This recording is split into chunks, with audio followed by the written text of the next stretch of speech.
소리로 듣는 광산구보 5호로 시작합니다. 시민작가의 작품입니다. 아버지와 낚시, 광산구 월계동 마재평.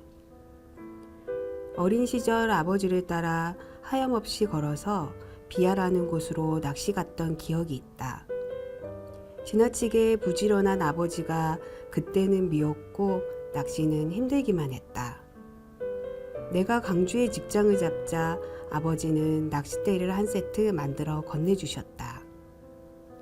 잔잔한 물 위에 떠있던 하얀 찌가 움직이다가 물속으로 사라지는 순간 낚싯대를 들어 올릴 때의 묵직한 손맛은 지금도 또렷하다. 낚시는 보이지 않는 물속을 상상하게 하는 신기한 일이었다. 시간이 흘러 나는 다시 광산으로 내려와 자리를 잡았다. 한적한 동네에서 아이를 키우며 살았지만 어린 시절의 비아 낚시터는 한참 뒤에야 떠올랐다. 어디인지도 알 수 없고 이미 사라졌을지도 모른다는 생각에 더 멀게 느껴졌다. 서울에서 퇴직한 아버지는 고향으로 내려와 낚시를 하곤 했지만 나는 바쁘다는 이유로 함께하지 않았다. 낚시 이야기도 대수롭지 않게 넘겼다. 이제는 몹시 연로해진 아버지가 낚시터 이야기를 꺼냈을 때도 나는 못 들은 척했다. 그 일이 가끔 마음에 남는다. 우연처럼 아버지는 어린 나를 광산으로 데려왔고 나는 다시 이곳으로 돌아왔다. 잊고 지냈던 기억이 이어져 있다는 사실이 뒤늦게 와닿는다. 어디에 있는지도 모를 비아의 옷을 한 번쯤 다시 찾고 싶다.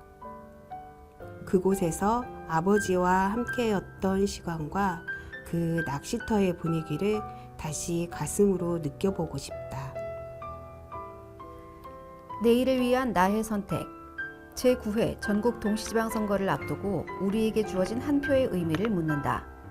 생애 첫 투표를 앞둔 청소년의 설렘과 기대, 어엿한 사회 구성원으로서 이주 여성의 바람, 이번 투표도 꼭 할 것이라는 100세 넘은 어르신의 결의. 사연은 달라도 이들의 마음은 하나로 모인다. 세상에서 가장 무거운 한 장의 종이, 투표를 통해 더 나은 내일을 만들 수 있다는 믿음이다. 투표? 이때까정 한 번도 안 빠졌단께. 투표를 앞둔 104세 어르신 양영애. 투표는 내 나라를 지키는 일이여. 누가 다시 해주는 게 아니여. 내가 겪은 세월만큼 내 손으로 한 표 찍는 거지. 이 나이 먹도록 투표는 한 번도 안 빠지고 당겼단께. 부모님이 공료로 보내기 싫어서 서둘러 시집을 보냈어. 16에 시집 와서 고생도 많이 했지. 그래도 살다 보니 다 사라지더라고. 해남에서 살다가 27에 광주 와서 평생을 일만 하고 살았지. 못 심고 밥 메고 하루 종일 일하고 나면 밥 한 끼 먹는 것이 그렇게 좋았어. 그 재미로 다음날 나가고 또 나가고. 지금은 세상이 좋아졌지. 쌀도 주고 연금도 나오고 나라에서 챙겨주는 것도 많고 텔레비전에서 세상 돌아가는 것도 다 알 수 있고 옛날 같았으면 꿈도 못 꿀 일이지. 그래서 투표는 더 해야 해요. 나라가 잘 돼야 우리 같은 사람도 편하게 사는 거 아니겠어? 잘하는 사람, 우리 백성들 살기 좋게 하는 사람을 뽑아야 해요. 이번 선거도 당연히 가야지. 몸이 허락하는 한 끝까지 갈 생각이요. 생애 첫 투표요. 기쁘고 책임감도 생기죠. 진흥고 53대 학생회장 류청강. 투표는 최소한의 성의예요. 비판만 하면서 투표하지 않는 것은 책임 있는 행동이 아니죠. 지난해 학생회장을 하면서 가만히 있으면 아무것도 해결되지 않는다는 것을 배웠어요. 공약을 실천하면서 학교의 문화가 달라지는 경험도 했고요. 학생 대표도 이러한데 지역 대표라면 그만큼 책임감도 커지겠죠. 정치와 외교에 관심이 많아서 이번 선거가 더 기대돼요. 생애 첫 투표를 앞두고 있는데 비로소 사회의 일원이 된 것 같다 뿌듯하기도 하고요. 친구들에게 물어보면 꿈이 없다고 하거든요. 진짜 꿈이 없는 게 아니에요. 단지 기회가 없는 거죠. 청소년들이 마음껏 꿈꿀 수 있는 기회를 정책으로 만들어 주셨으면 해요. 그리고 우리 목소리에 계속 귀 기울여 주세요. 투표로 더 나은 방향을 선택해야죠. 항해사를 꿈꾸는 학교 밖 청소년 정시온. 투표는 방향을 정하는 선택이에요. 학교 반장 선거도 한 번의 선택이 주는 파장이 꽤 커요. 하물며 지역의 미래를 정하는 일이잖아요. 저 역시 이번에 생애 첫 투표를 하는데 설렘보다는 긴장돼요. 중요한 순간에 혹시 실수할까 봐서요. 수많은 사람들의 피와 땀으로 주어진 참정권인데 포기한다는 건 말도 안 되죠. 저는 학교 밖에서 항해사라는 꿈을 향해 나아가고 있어요. 제 꿈에 집중하고 싶어서 자퇴를 했고 검정고시로 해양계열 진로를 준비하고 있어요. 현재 저를 만든 건 결국 수많은 선택이에요. 투표도 비슷해요. 더 나은 방향으로 선택을 하는 거죠. 최소한의 참여로 더 나은 세상을 만드는 일 꼭 함께해요. 내 삶과 직결되는 투표 꼭 해야죠. 태국에서 온 이주 여성 김와사나. 투표는 삶이에요. 우리한테 돌아오는 것이니까요. 한국에 온 지는 23년째고 한국에서 남편을 만나서 살고 있어요. 영주권만 갖고 있을 때는 지방선거만 투표할 수 있었는데 2018년에 국적을 취득하고 난 후에 2차례 대선에도 참여했어요. 처음에는 언어가 서투니 공약이나 후보도 잘 모르고 투표를 하는 의미가 있을까 했어요.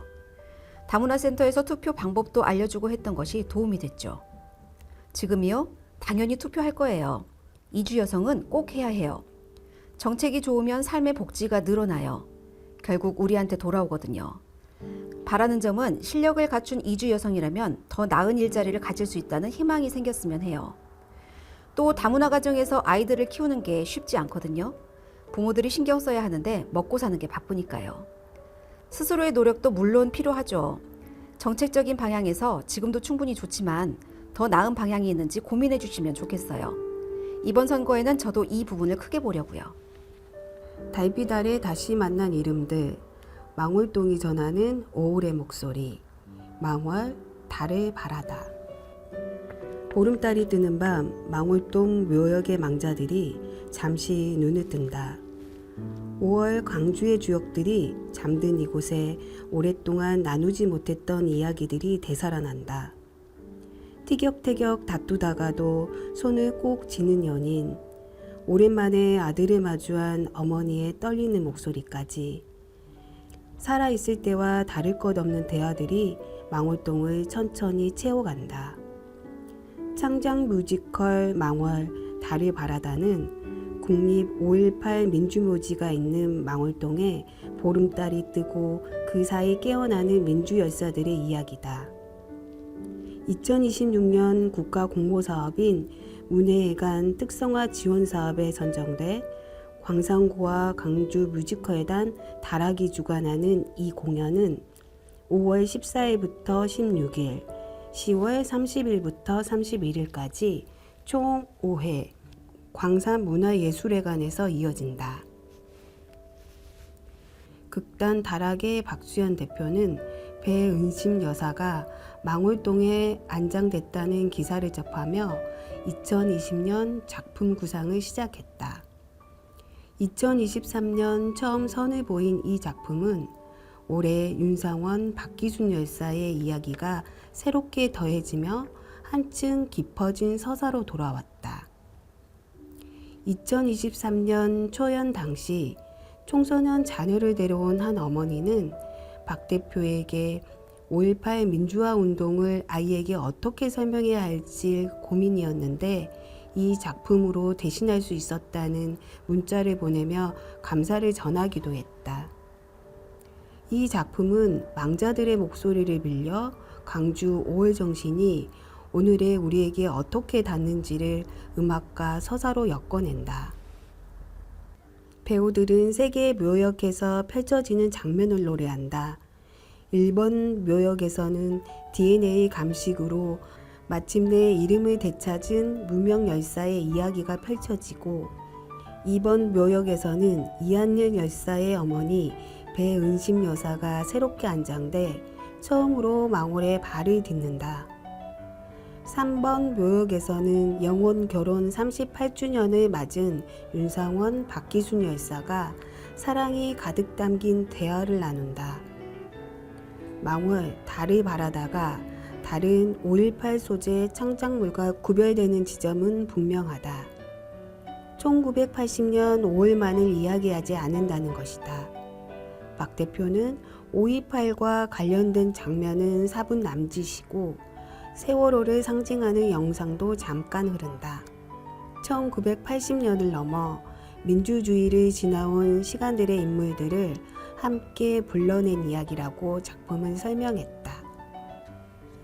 윤상원 열사는 쉽게 다룰 수 없는 인물이어서 늘 고민이 컸어요. 이번 작품에서는 두 열사의 이야기를 담아내며 부족한 부분은 픽션으로 풀었고 그 설정이 더해지며 봄날의 꽃과 같은 작품이 만들어졌습니다. 마지막 넘버에서는 그동안 한 번도 공개된 적 없던 임을 위한 행진곡의 축가 버전이 울려 퍼진다. 민주화 운동의 상징으로 불려온 노래가 축가로 재탄생하는 순간 무대는 애도와 축제가 한데 어울려지는 공간이 된다. 박 대표는 이 멜로디가 공연이 끝난 뒤에도 관객들의 입술 끝에서 오래 맴돌기를 바란다고 소원했다. 달빛 아래 다시 불린 이름들은 과거에 머물지 않는다. 그 이야기는 지금도 이어지고 있다. 주요 창작진 배우 인터뷰. 뮤지컬 망월 박순희 역 김은실. 실존 인물을 연기하는 건 해석 하나하나가 조심스러워 확실히 다른 무게가 있어요. 특히 박기순 열사는 자료가 많지 않아 더 신중하게 접근했습니다. 연기하면서 가장 오래 머문 감정은 먼저 떠난 사람의 마음이었어요.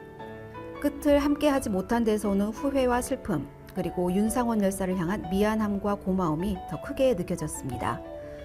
어린 나이에 공장에서 일하던 노동자들이 정당한 대우를 받는 삶, 박기순 열사가 바랐던 세상이 이번 공연을 통해 조금 더 가까이 전해졌으면 합니다. 뮤지컬 망월, 윤상역, 성민범. 지역 역사극은 여러 번 했지만 5.18을 다시 무대에서 마주하는 건 10여 년 만이에요. 전남도청과 전일빌딩을 직접 찾아가며 윤상원 열사의 삶을 따라가려 했습니다. 자료가 많은 만큼 그 무게도 크게 느껴졌고 그 마음을 얼마나 이해할 수 있을지 계속 고민하게 됐어요. 작품에서 가장 인상적인 장면은 사랑을 고백하는 순간입니다. 임을 위한 행진곡을 변형한 멜로디에 그동안 하지 못했던 말을 담아냅니다. 이 작품을 통해 전하고 싶은 건 시대의 올바름을 향해 나아가려 했던 저항의 마음입니다. 모두의 목소리가 존중받는 세상, 그게 윤상원 열사가 바랬던 모습이라고 생각합니다. 뮤지컬 망월 극본 연출 박수연. 이제는 5.18을 직접 겪은 세대보다 그렇지 않은 세대가 더 많아졌어요. 앞으로는 그 세대가 5월의 의미를 이어가야 할 시간이 온 거죠. 관객들이 이 작품을 보면서 그때 그런 일이 있었대에서 멈추지 않았으면 좋겠어요. 지금 우리가 누리고 있는 일상이 그냥 주어진 게 아니라는 걸, 누군가의 선택과 용기 위에 있다는 걸 느껴주셨으면 합니다. 너무 어렵지도 그렇다고 가볍지도 않게 달빛 아래 잠깐 눈뜬 이들의 이야기가 지금을 사는 우리에게 자연스럽게 닿기를 바랍니다. 가족과 함께하는 제철 나물 한 끼. 식탁 위에는 계절이 먼저 올라온다. 이맘때 밥상은 나물이 중심이 된다. 데치고 무치고 가볍게 어우러내는 것만으로도 한 끼가 완성된다. 무엇을 먹느냐보다 언제 먹느냐가 더 중요해지는 순간. 광산의 식당들은 이 시기의 나물을 각자의 방식으로 풀어낸다. 소박한 한상부터 한 그릇 음식까지 계절을 담는 방식도 다양하다. 지금 가장 맛있는 나물 밥상을 골랐다. AI의 시선으로 고른 제철 밥상을 소개한다. AI에게 이렇게 물었습니다. 광산구에서 제철 나물을 가장 맛있게 내는 식당을 골라줘. 1. 지역 주민들이 일상적으로 찾는 식당 위주로 알려줘. 2. 실제 방문 후기와 재방문 언급이 많은 곳이면 좋겠어. 3. 보리밥, 솥밥 등 제철 나물이 중심이 되는 한 끼 식사 맛집으로 추천해줘. 4. 부담 없이 찾을 수 있는 가격대가 좋아.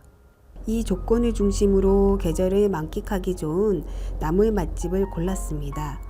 실제 후기가 꾸준히 쌓인 곳들입니다. 첫 번째, 시골밥상. 광산구 평동에 자리한 시골밥상은 17년째 자리를 지켜온 식당이다. 지역에서 일하는 사람들에게 든든한 한 끼를 내고 싶다는 마음에서 시작됐다. 이곳의 밥상은 광산에서 난 식재료로 채워진다. 주민들이 직접 재배한 오이, 가지, 상추, 부추, 쪽파 등이 식탁에 오른다. 공판장 규격에 맞지 않아 판로가 막힌 농산물도 품질이 같다면 기꺼이 받아 쓴다. 도농 복합 지역이라는 특성 덕에 하우스 재배 작물이 꾸준히 들어오고 그날그날 상태와 가격에 맞춰 재료를 드린다. 대표 메뉴는 보리밥과 생선구이, 우거지 국밥. 보리밥 한 상에는 콩나물과 상추, 무생채 같은 기본 반찬에 제철 재료가 더해진다. 반찬은 아침마다 새로 준비해 그날 안에 모두 비워낸다. 그날 들여온 재료로 상을 차리는 것이 이곳의 원칙이다. 시골 밥상은 점심시간에만 운영하며 오전 10시부터 오후 4시까지 문을 연다. 두 번째, 나물꽃 필 무렵. 나물꽃 필 무렵은 계절에 맞춰 나물 구성을 바꾼다. 세 달의 주기로 큰 틀을 조정하고 세발나물이나 얼갈이처럼 짧은 시기에 나는 재료는 그때그때 묻혀 바로 낸다. 대표 메뉴는 국내산 고등어를 곁들인 푸른 나물꽃 정식. 나물과 생선이 함께 어우러지는 구성이 기본이다. 나물은 들깨가루가 들어가면 쉽게 상하는 특성 때문에 포장을 하지 않는다. 대신 갈치조림, 병어조림, 고등어 김치찜 등은 한 끼 식사 형태로 구성해 배달로도 많이 찾는다. 나물은 익숙함과 낯선 맛을 함께 담는다. 고사리 나물, 취나물 같은 기본에 고구마 줄기나물, 홍잎나물 등 제철 재료를 더한다. 강원도 곤드레처럼 산지에서 들여온 재료도 곁들인다. 5월에는 제주 유채나물이 밥상에 오를 예정. 자극적이지 않아 부담 없이 먹을 수 있어 어르신이나 환자와 함께하는 발걸음이 많은 이유다. 세 번째, 옛날의 금잔디. 광주 송정역 인근에 자리한 옛날의 금잔디는 굴비 정식과 보리밥을 찾는 발길이 꾸준히 이어지는 곳이다. 식사는 계절 흐름에 맞춰 차려지며 콩나물, 고사리, 호박을 제외한 나물 반찬은 시기에 따라 계속 바뀐다. 반찬은 매일 아침 새로 준비해 대부분 그날 안에 소진한다. 재료를 고를 때 가장 중요하게 보는 기준은 신선도다. 간을 세게 하지 않아 재료 본연의 맛이 자연스럽게 살아난다. 한 상을 비우고 나면 과하지 않게 잘 먹었다는 만족감이 남는다. 또한 옛날의 금잔디 매콤 해물 갈비찜은 따로 찾는 손님이 많은 별미 메뉴다. 해물과 갈비를 함께 조리해 매콤한 양념과 감칠맛이 어우러진다. 이 메뉴에도 제철 나물이 함께 올라 밥상 구성이 이어진다. 건강한 밥상을 지향하는 상차림과 넉넉한 공간, 편리한 주차시설까지 더해져 일상 식사부터 모임까지 두루 찾기 좋다. 보너스 K 디저트 추천. 춘인의 쑥개떡. 광산구 첨단에 자리한 춘인의 쑥개떡은 쑥개떡과 쑥 인절미로 유명한 떡집이다. 진도에서 들여온 쑥을 사용해 계절의 맛을 담아낸다. 이곳의 가장 큰 특징은 쑥가루가 아닌 생쑥을 그대로 갈아 쓴다는 점이다. 그에 나는 햇쑥을 급냉 보관해 두고 필요할 때마다 떡으로 만든다. 쑥 함량은 약 30%. 국내산 쌀과 쑥, 설탕, 소금을 맞춰 가장 향이 잘 살아나는 비율을 찾아낸다. 쑥개떡의 매력은 향과 식감에 있다. 입에 넣는 순간 퍼지는 쑥향과 쫀득한 식감, 그리고 부담 없이 넘어가는 편안함이 특징이다. 소화가 잘 되고 한 입에 봄의 기운을 느낄 수 있는 떡이다. 제철 막바지인 6월까지 가장 좋은 맛을 낸다. 전통적인 재료에 집중해 맛을 끌어올리는 방식. 춘인의 쑥개떡의 정체성은 결국 쑥향을 제대로 살린 떡에 있다. 사람을 향하는 도시재생. 도시재생이 화두가 된 지 오래다. 도시재생은 심폐소생술을 하듯 쇠퇴한 공간에 활기를 불어넣는 일이다. 도시재생의 대표 사례로 평가받는 일본의 두 지역을 찾았다. 하나는 시간, 또 하나는 공간의 변주를 주는 선택을 했다. 지역의 특성에 따라 답도 달라지는 도시재생. 우리만의 성공 공식을 찾아볼 일이다. 수백 년 전으로 떠나는 시간여행, 고라시키 미간지구, 일본 오카야마현 고라시키시.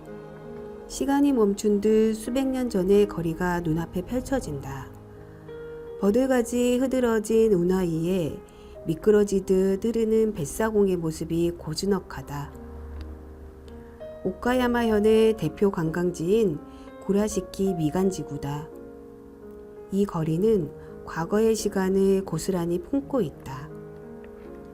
고라시키는 창고가 늘어선 곳이라는 의미로 17에서 19세기 에도 시대에 상업 중심 도시로서 크게 번성했던 도시다.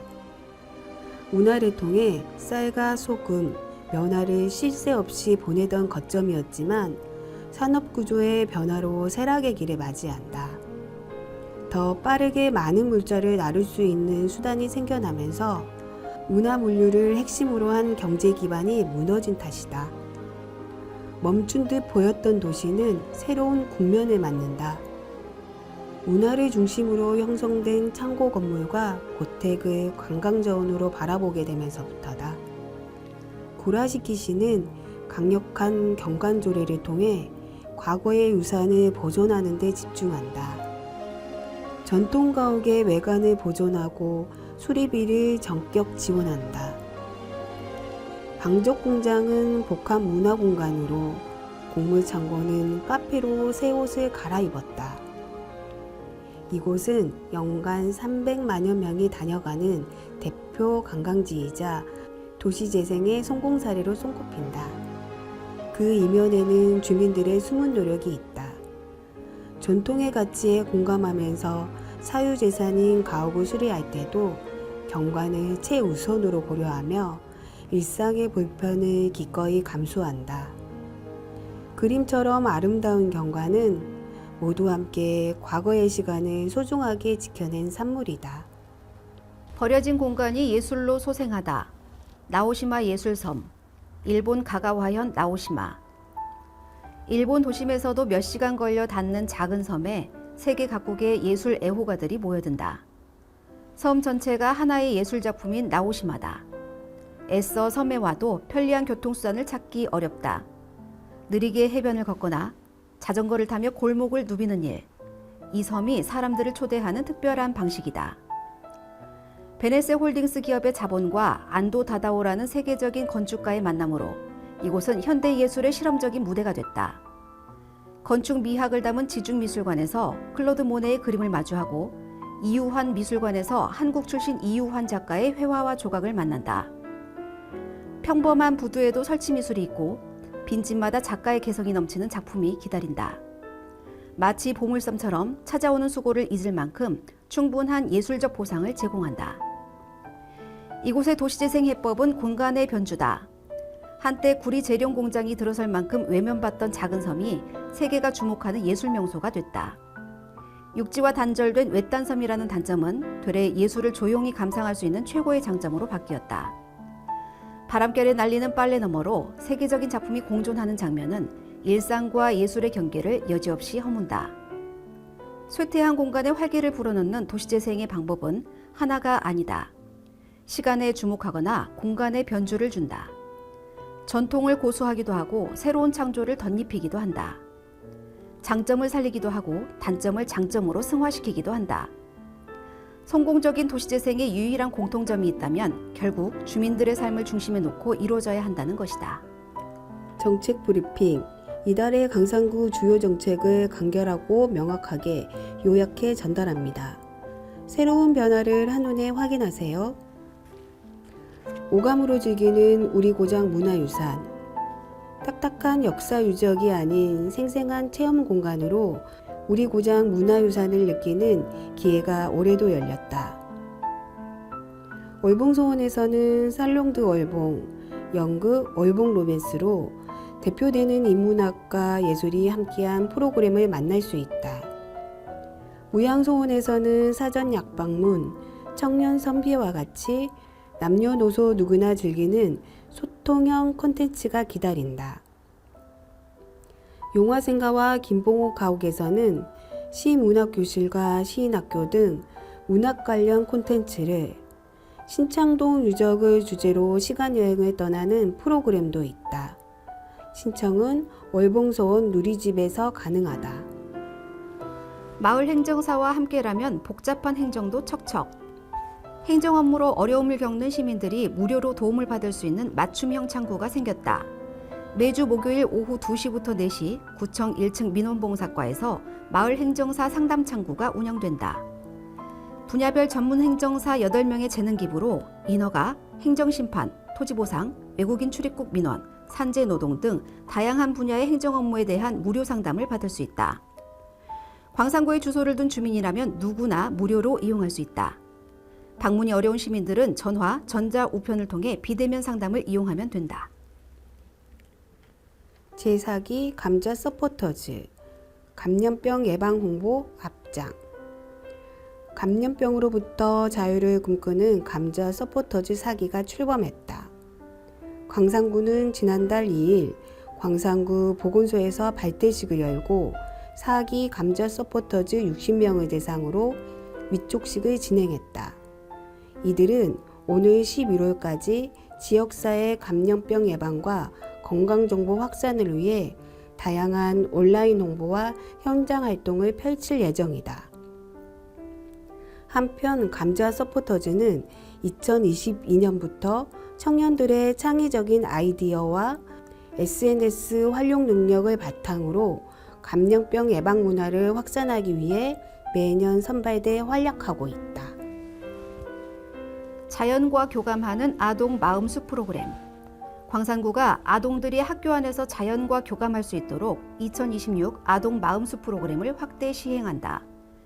교실에서 벗어나 학교 인근의 숲과 공원이라는 살아있는 교실에서 정서적 안정과 생생한 숲 체험이 가능하다.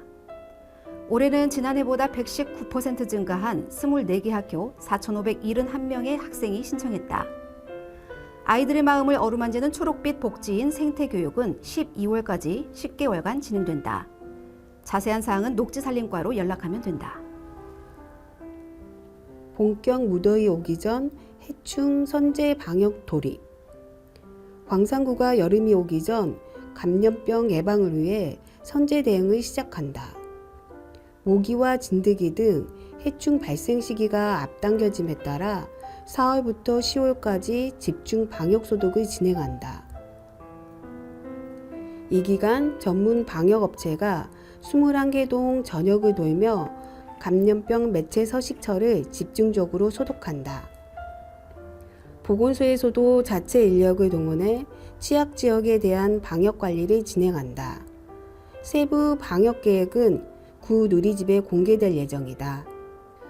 광산구 관계자는 시민분들도 주거지 주변 고인 물 제거, 모기 서식지 제거 등에 협조해 주시면 더욱 빈틈없는 방역이 될 것이라고 전했다. 다시 보는 1년 전 오늘 2025년 5월 17일 금호타이어 공장 대형 화재가 발생했던 날입니다. 시민들의 안전은 위협받았고 노동자들의 생계와 지역 경제에도 빨간불이 켜졌습니다. 위기 앞에서 더욱 강한 시민정신은 다시 한번 재현됐습니다. 전국에서 도움의 손길이 이어졌고 주민들은 자원봉사에 나섰습니다. 정부도 행정도 시민도 한마음이 됐습니다. 불길이 잡힌 후에 지역 경제 안정을 위한 신속한 후속 조치가 이루어지며 다시 평온한 일상을 맞이합니다. 오늘의 일상을 지키는 힘, 위기 속에서 더욱 단결된 힘, 광주의 5월을 만든 그 선택입니다. 보호수에 얽힌 이야기 그 25번째 양산동 느티나무. 200년 세월 마을을 지켜온 당산목, 마을의 신앙과 생활을 함께 견뎌온 나무. 광주광역시 광산구 양산동 316-1에 자리한 느티나무는 1982년 12월 보호수로 지정됐다. 당시 수령은 약 170년으로 추정됐고 지금은 200년을 훌쩍 넘긴 노목이다. 마을 주민들은 이 나무가 애군을 막고 질병으로부터 마을을 지켜준다고 믿어왔다. 해마다 당산제를 지내며 공동체의 안녕을 빌어온 전형적인 당산목이다. 양산동이라는 이름은 광주에 두 곳이 있다. 북구 양산동과 광산구 양산동이다. 한글과 영문 표기는 같지만 한자는 다르다.